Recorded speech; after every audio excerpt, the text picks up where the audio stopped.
بجديد لك هذا الفيديو وشكرا يا جديد شكرا.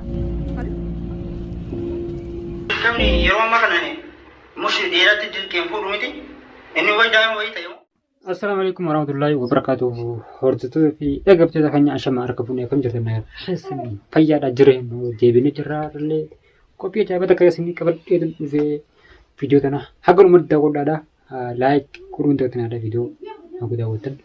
share godhaadha wal biraan gaadhaan siin jaa akkasumatti egaa har'aan tana maal qabattee jechuun akkasumas har'aan tana waliin qabadhe dhufe viidiyoo dabartarratti waa'ee jadiidii fi waa'ee jadiidirraa dubbadhee ture akkuman viidiyoo sanarratti dubbadheetti jechuudha nu ammaan tana hiikiyaan fayyaa dhabdee sanarraa jechuudha haaruma waan sanarraa fayyaa dhabdee dhukkubsattee jechuudha asumaan rabbi haa fayyisu jaadha du'aayee godhaa fi siin jaa wallaahi hedduu akka nama irratee beekani baasawwee garuu dogoggorri sun hundi kan irraa ka'e Mukhtaari yeroo duraa silaa Mukhtaara waan san dhoowwe wanni dillu hundi dhufte jechuudha. Dhugaadhaa dhalaa nama shakkiin nama jirti jechuudha akka haantu biyya tana gubbarraan itti dabalanii biyya tana waan akkanaa tana dhageesse daraan hamileen qabte jechuudha jara keenya. Asumaanuu dhaamsan isaan dhaamu Jidii fi Mukhtaar banaa deebitanii viidiyoo san hin marinaadha dhaabalanii siin jaa biyya viidiyootiin waan san akka tajaajila kennuu jechuun jaa maaliif asiin noo jaartiin jedhii ilmaan guddifatu jirti ilmaan isheerraa fayyaa abdii jechuudha. Akkanaan arguun tun waan durraa eegamaatii miti kollaarraan tana difadhee eegama maanuu hara shidhaasin هذا برسول يوتيوب إساء أبدا الرتي الأنبوه جايته خدي جرا لكن مرات دقيق في مستشفى دقيقة يعني هنقام ما يعني ما هالكنوا رسالة ما تمام هنقام ما على جرا كفاية يعني أنا ما من قريت الفيديو خلنا وراي بجديد لك هذا الفيديو وشكرا يا جديد شكرا عشان كل حاجة شكرا فين دي فما أنا نودي أكان جو جرتي غرو ربي أفيجو إشيدا أسمان وقت فيديو سام waraabuu dhaabdanii siin jaa jara keenya wanni kanaa waan nurraa eegama akkaatii miti waan boqotu dhugatti yaada jechuudha mijoon fayyaa abdii jechuudha isaan sun garuu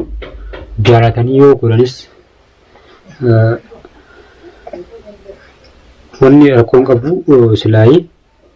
osoo viidiyoo san maruu baatanii hedduu tokko waan bareedaan fakkaatti garuu akkatti warri bachee akkatti jechuudha ishii illee hamilee caba namoonni gurguddaa Mukhtaarii hamatu jirtanii namoonni jirattis arabsuu jirtanii na arabsuu jiranii jeenyu dubbatee jira dhugaadha Mukhtaar waan godhe hin qabu maaliif wattan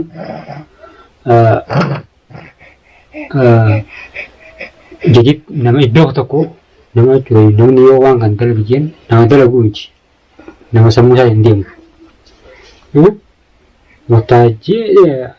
yoo Mukhtaaroo dirqama fuudhuu jeen nama fuudhuu miti. Yaa haa inni ijoolleedha. Ijoolleedha miti. Yoo manguddoon sunis akka fedhetti intalaati waan fedhan intalaa wajjin itti hananii nama isaan eeju miti. Na fakkaatti. Garuu Mukhtaar wanni inni godhe jarri jeen gooteef jechuudha. Wanni inni ciyaamee itti fidee jaratti fidee fi ni beeka akka inni hin ajjabne ni beeka Mukhtaar ni beeka jechuudha. Kanaaf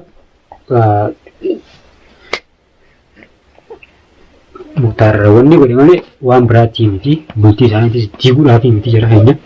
bakka kana adda baadhaa jechuun siin jee wallaahi takkanaati jara keenya.